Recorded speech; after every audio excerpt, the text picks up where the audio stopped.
Los derechos indígenas. Un artículo, el primero del convenio 169 sobre pueblos indígenas, en el punto B dice: a los pueblos en países independientes considerados indígenas por el hecho de descender de poblaciones que habitan en el país o en una región geográfica a la que pertenece el país en la época de la conquista o la colonización, del establecimiento de las actuales fronteras estatales, y que cualquiera que sea su situación jurídica, conservan sus propias instituciones sociales, económicas, culturales y políticas, o parte de ellas. Su cosmovisión se basa en su estrecha relación con la tierra. Las tierras tradicionalmente utilizadas y ocupadas por ellos son un factor primordial de la vitalidad física, cultural y espiritual. Esta relación única con el territorio tradicional puede expresarse de distintas maneras, dependiendo de sus circunstancias específicas.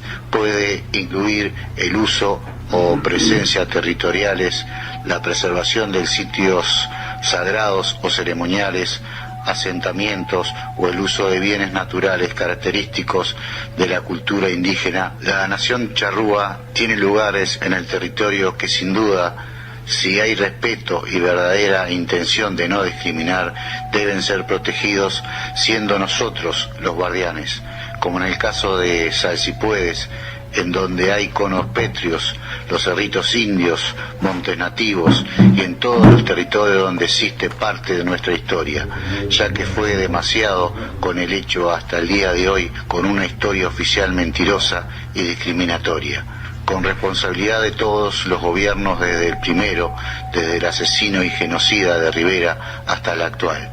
Estamos en deuda con los abuelos, más allá de muchas de las cosas que se hicieron y de mucha gente que dio días y años de su vida por las causas.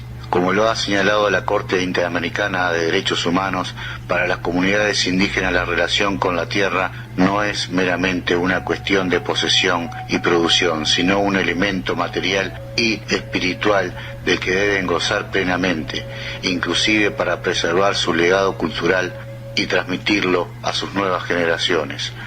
La garantía del derecho a la propiedad comunitaria de los pueblos indígenas debe tomar en cuenta que la tierra está estrechamente relacionada con sus tradiciones y expresiones orales, sus costumbres y lenguas, sus artes y rituales, sus conocimientos y el uso relacionado con la naturaleza, su vestimenta, filosofía y valores. Muchas veces se confunden los derechos por haber crecido en lo que es la cultura occidental, y se habla de derechos de propiedad a las tierras ancestrales. Vivimos en el siglo XXI y existe la propiedad, y así funciona este sistema deshumanizado.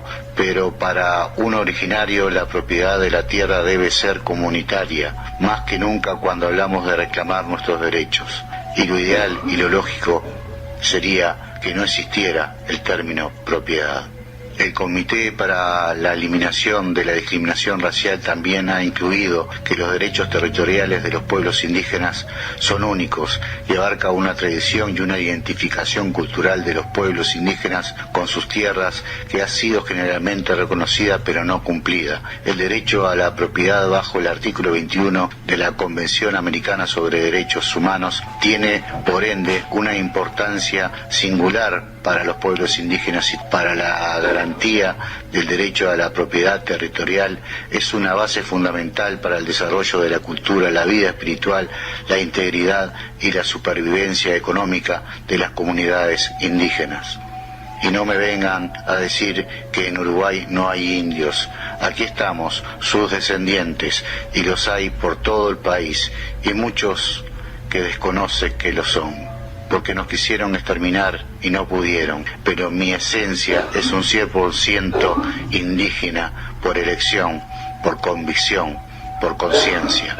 El derecho al territorio, que incluye el uso y disfrute de sus bienes naturales, se relaciona directamente, incluso como un prerequisito, con los derechos de la existencia en condiciones dignas, a la alimentación, al agua, a la salud, a la vida, al honor, a la dignidad, a la libertad de conciencia y religión, a la libertad de asociación y a los derechos de la familia, a la libertad de movimiento y resistencia.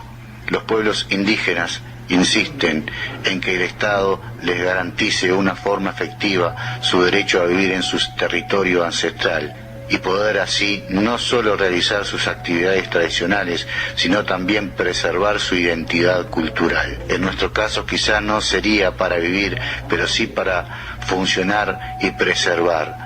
De tiempo atrás, los órganos del sistema interamericano han presentado una particular atención al derecho de los pueblos indígenas a la propiedad comunal sobre sus tierras y recursos naturales, como un derecho en sí mismo y en tanto garantía del disfrute efectivo de otros derechos básicos. La protección del derecho a la propiedad de los pueblos indígenas sobre sus territorios ancestrales es un asunto de especial importancia porque su goce efectivo implica no solo la protección de una unidad económica, sino también la protección de los derechos humanos de una colectividad que basa su desarrollo económico, social, cultural en la relación con la tierra.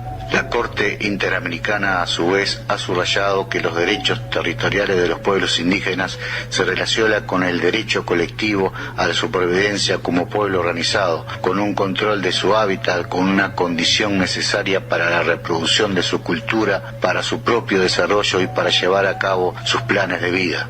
En el conocimiento ancestral indígena, el caracol tenía vida, y hoy algunos aún todavía lo pensamos. Si no, consigan un caracol de mar y colóquenselo en el oído y escucharán el mar.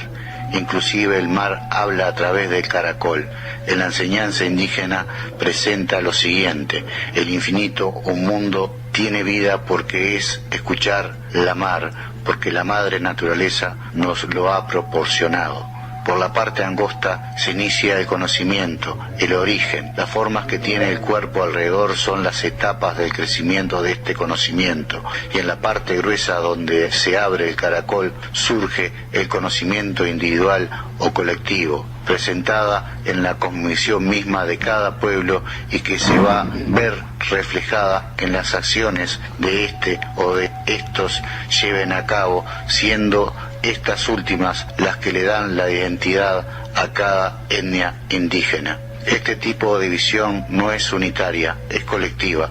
Se comparte porque desafortunadamente se ha ido perdiendo estos conocimientos y sabiduría ancestral indígena que nos identifican y fortalecen como pueblo, y en estos tiempos donde surgen nuevas formas de concebir la cultura y los mismos valores culturales. La cosmovisión indígena, forma particular de ver el mundo, la vida, la naturaleza y todo lo que habita en ella. La cosmovisión de los pueblos indígenas se basa en la relación armónica y holística en todos los elementos de la madre tierra al cual el ser humano pertenece pero no la domina. De esta forma, el concepto de la acumulación, muchas veces ajeno a la cultura indígena, y de hecho la mayoría de los idiomas indígenas carecen del concepto como desarrollo, riqueza o pobreza. Por ello, muchas veces en el diálogo entre indígenas y no indígenas, los indígenas cuestionan el uso del término pobreza como calificador de su situación frente a otros sectores de la sociedad. Más bien suelen enfatizar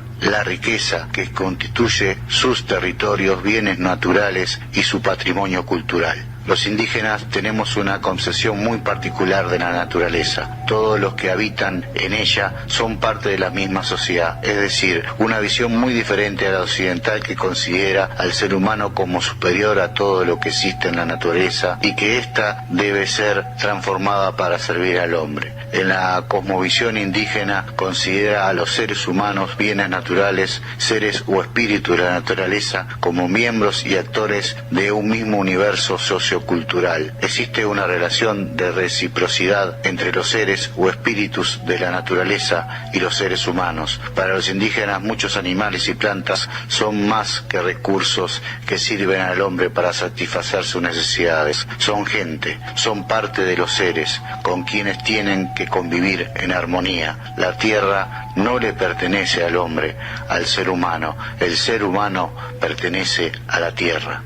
Esta concepción se manifiesta en muchas de las actividades sociales y productivas: el pago a la tierra Pachamama, el pedir permiso a la madre del monte para ir a cazar, a la madre del río para pescar, al espíritu del viento para que ayude en la quema, entre otras. Muchas de las enfermedades y de los fenómenos naturales que afectan la producción y la salud de las personas están asociadas a una mala relación entre los seres de la naturaleza. Desde Marquemos un Norte, nuestra forma de sentirla como visión indígena reivindica el camino de resistencia marcado en la lucha de sus derechos y la liberación hecha por los antepasados. Denuncia a los sistemas de gobierno que mantienen una política de exclusión, discriminación e impunidad. Respalda las luchas por construir alternativa al modelo neoliberal que degrada a la Pachamama y al ser humano por el mal llamado desarrollo. Reitera la visión como pueblo indígena y naciones originarias de una unidad inseparable entre Pachamama, comunidad, identidad, es decir, entre las llamadas naturaleza, sociedad, cultura. La manera que los pueblos indígenas se relacionan con la naturaleza ha permitido la conservación por miles de años de sus bienes ofrendados. Este es el aporte de los pueblos indígenas a la humanidad, al mundo, a este mundo moderno. Cobra más vigencia ahora con sus problemas ambientales, el cambio climático y multinacionales asesinas y también suicidas, con gobiernos que obedecen al sistema. Nuestra cosmovisión se debe difundir y defender siendo consecuentes. Bueno, un saludo a todas y todos.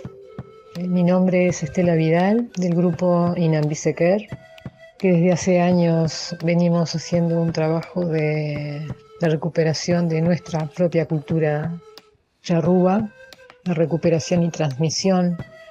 Y también desde hace años venimos escuchando a este programa Marquemos un Norte.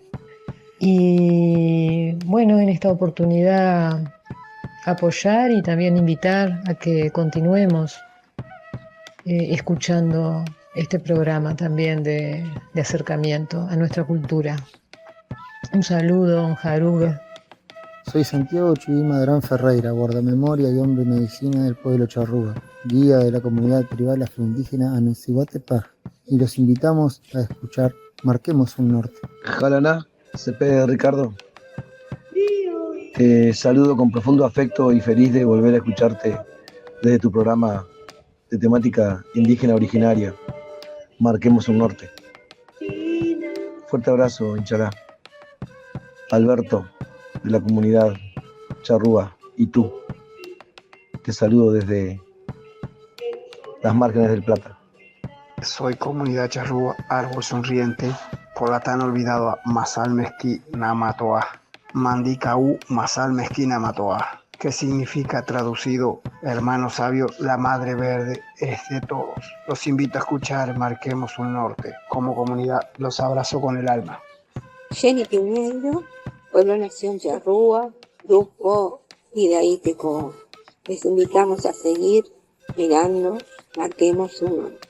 Mi nombre es Zaira Ferreira, pertenezco a la comunidad Charrúa Soy Pic y a la asociación Les Enfants Charrúa desde Francia. Los invito a seguir escuchando el programa Marquemos un Norte. Les saluda Omar García Rivera de la Ciudad de México. Pues sigan escuchando Marquemos un Norte de Uruguay, este excelente programa crítico de nuestro amigo Ricardo. Regina, así como Cecilia, nosotros trabajamos en la institución de Brasil que se llama Fundación Nacional del Indio. Del pueblo Misquitu, departamento de Gracias a Dios, municipio de Puerto Lempira, Honduras. En sí representando a la organización política de nuestro pueblo que es MASTA. Mi nombre es Susana Pacaratoco, soy Soy boliviana de Nación Quechua, departamento de Potosí, en Radio La Choana, y sigo trabajando. Mi nombre es Luis Na, vengo de la comunidad maya del Caribe mexicano. Y les invitamos a que sigan escuchando Marquemos un Norte. Soy Alejandro Higuita, comunicador de los pueblos indígenas en Vera, de Antioquia, Colombia. Trabajo en el Cabildo Mayor Indígena de Chigorodó y los invitamos a que sigan escuchando Marquemos un Norte.